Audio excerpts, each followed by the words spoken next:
If you never fail enough, probably you're not innovating enough.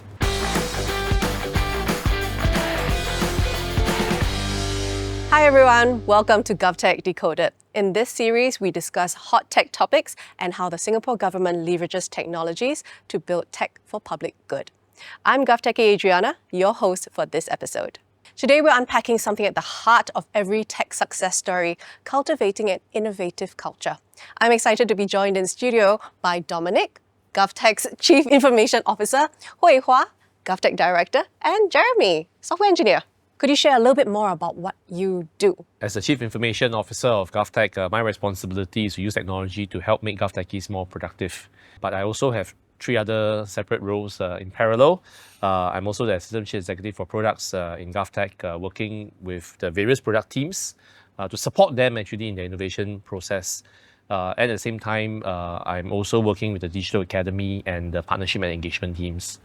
Oh, very busy, Dom. For myself, I'm leading product teams and we are solving day-to-day problems like, for example, the budget meals, for example, walking trails at CDC, even things like, for example, the GoWare websites. Yeah, so my main role is I'm a software engineer at CIO Office as well as previously at Government Digital Product. My side gig is that I ran a ground-up hackathon this year in GovTech. It's the first ever GovTech-wide hackathon to bring together people from across different parts of GovTech, innovate on their problem statements and work on prototypes to showcase to others. So to get us warmed up, we're going to play a mini game. I have a few true or false questions as well as a little bit of a fill-in-the-blanks type question. So we are going to start with the first one, and that's a true or false. Innovation always means something disruptive or high-tech. False. Dom, tell us more. Yes, I feel quite strongly about this because very often than not, people always think that you need something very sophisticated, something very high-tech. In fact, I always believe that the simplest solution is the most innovative one. Wonderful. Second one, true or false? You need big budgets to innovate. True. No, of course not. You say true, I'm going to jump on. False, of course. So, of course, we don't need large budget. In fact, like what Dom mentioned, right? If things are simpler, right? Things no need to be too chunky because the more chunky it is, it's actually very hard to pivot. So therefore, I would say that having a slightly smaller budget, enough sufficient for you to run, and then quickly test it out, that will be a very good idea whether that product longevity and before you start investing things. I think one last one. Let's myth munch this. Psychological safety plays a key role in supporting an innovative culture. True or false? Jeremy, what do you think? This is the token true question. Yes. One important part of innovative culture is empowering people who might be more junior staff, people who might not have so much of a say in being able to speak up, in being able to speak their mind. I think without that psychological safety, people tend to self-censor themselves. That's where innovation sort of gets killed. So when we talk about building an innovative culture, we often talk about longevity rather than just having quick wins. So what kind of mindset, what kind of culture, what kind of behaviors do we need to build that kind of culture, and how do we do that in GovTech? The most important thing, first and foremost, is really the willingness to embrace failure. Always think of it as if you never fail enough, probably you're not innovating enough.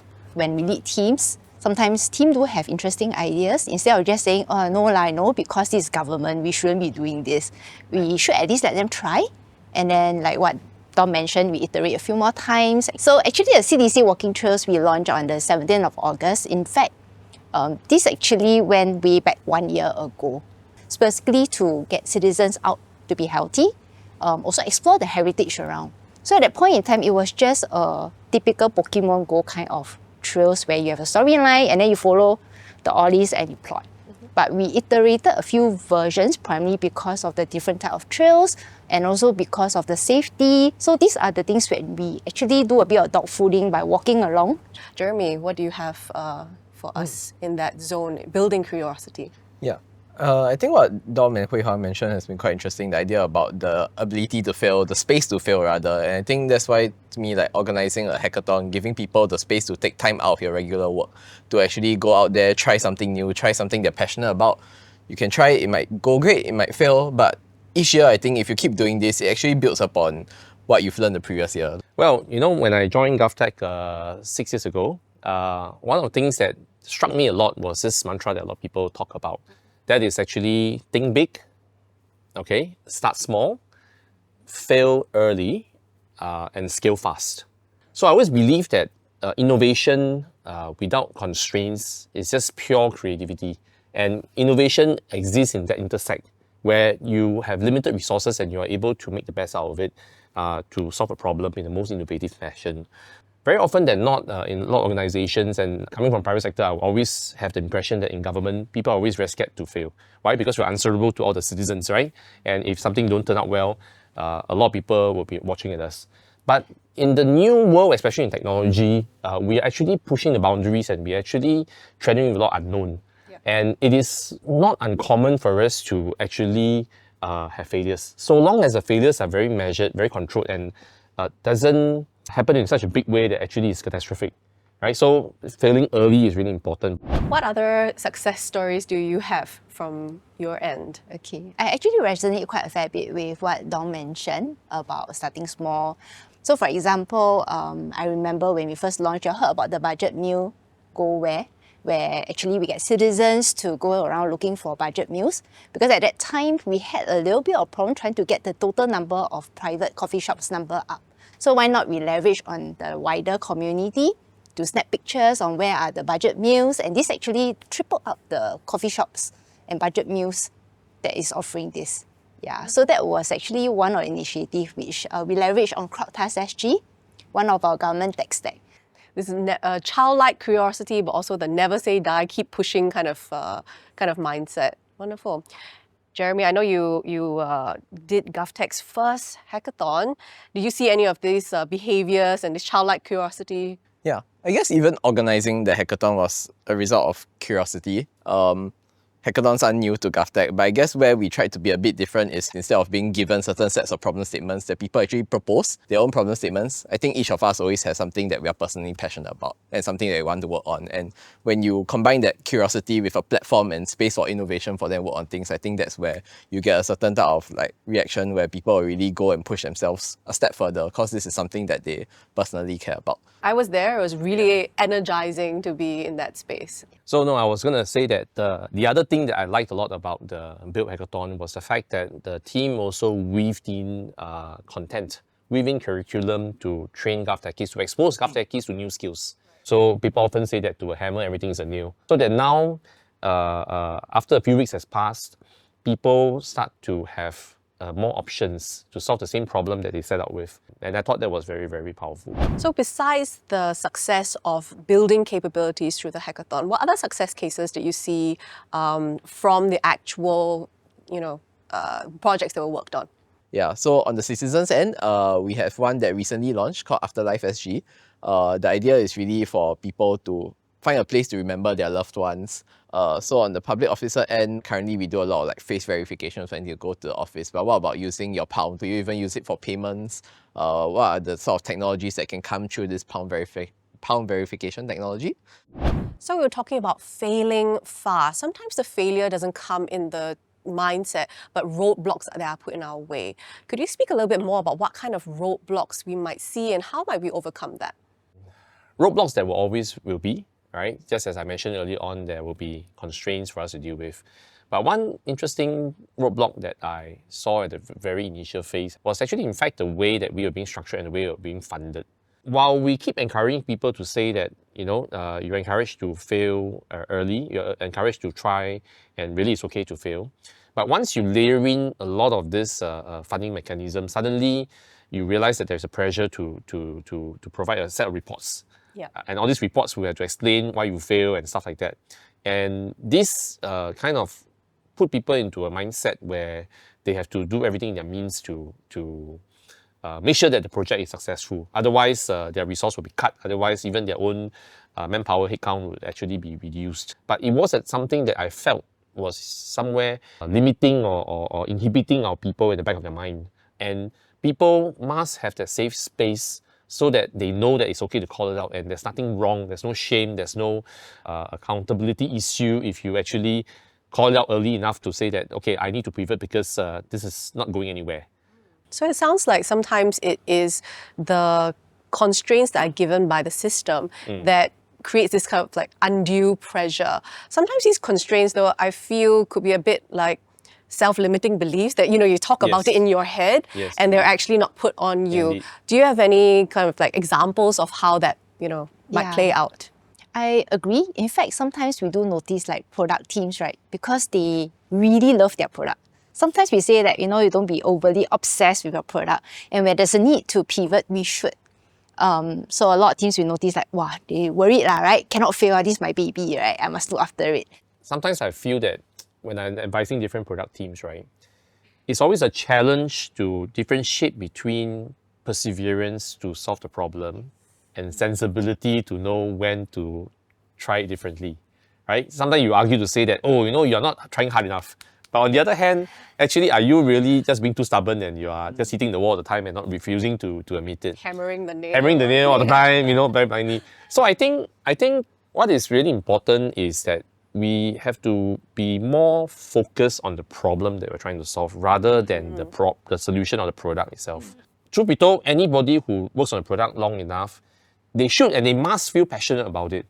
But it's even more important to be passionate about the problem rather than being passionate about the product or the solution. Yeah. Einstein said, right, you do the same thing over and over again, it'd be foolish to expect a different result. Exactly. Yeah. If I start from scratch, it's not because I'm hitting the nail one more time, but it's because I know this hammer cannot fix this nail. I need a different hammer or a different way to sort of make the thing work. Yeah. It reminds me of something that my professor, I did a Chief Product Officer course in Stanford, and the professor shared this, right? He said that product managers often end up actually sometimes hitting the wall all the time.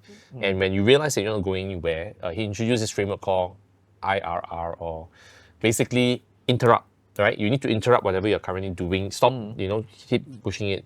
Then you need to reset your mind, take a rest for that matter, right? And last R is actually to reframe the problem. So you reframe it and then you look at it from a different angle now. And then that often helps a lot. So we talked about pivoting just now, right? What kind of pivoting did you do for the CDC walking trails?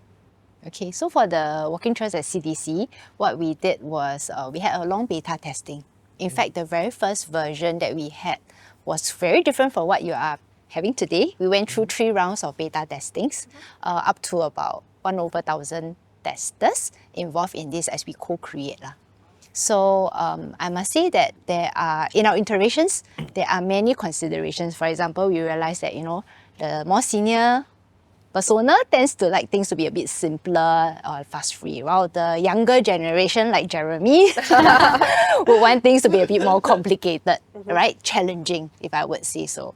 So the tough one is really how we actually gel the 2 user needs together and make sure that the product that we deliver can fulfill that, right? So therefore, we actually have 2 aspects of the walking trail. One is if you want the fast-free, you want to enjoy the walking trails, you can complete all the 5 checkpoints and you actually complete your first milestone.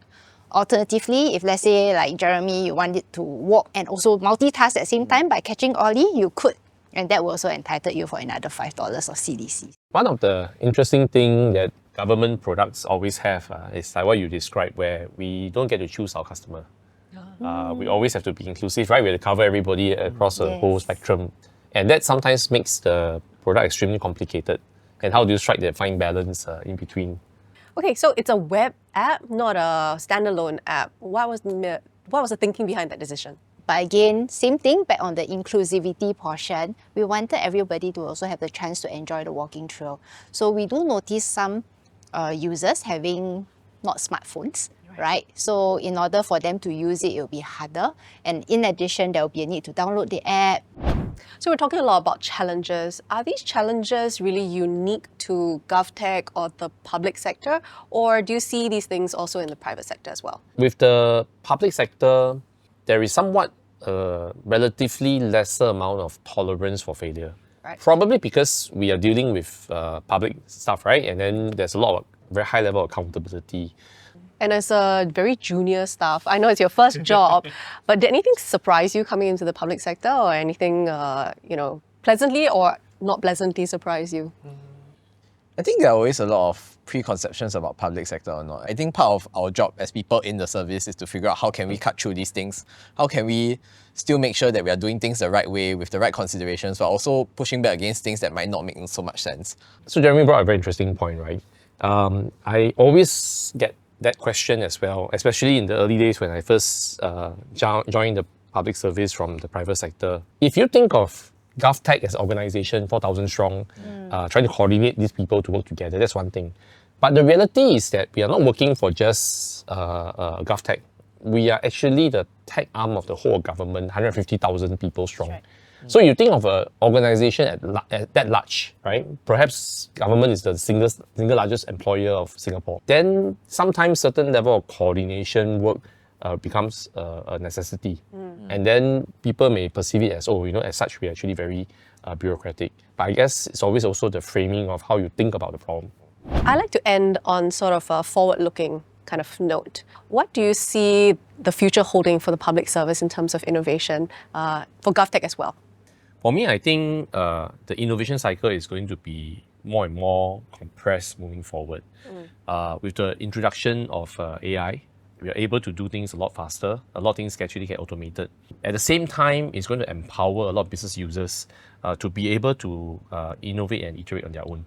So people can then now start to be able to experiment, even with very little resources at the beginning. So the way I think about how it will start to be different for government as well as for GovTech is that we need to then be more determined about pushing this culture forward. Otherwise, as an organization, we won't be so relevant.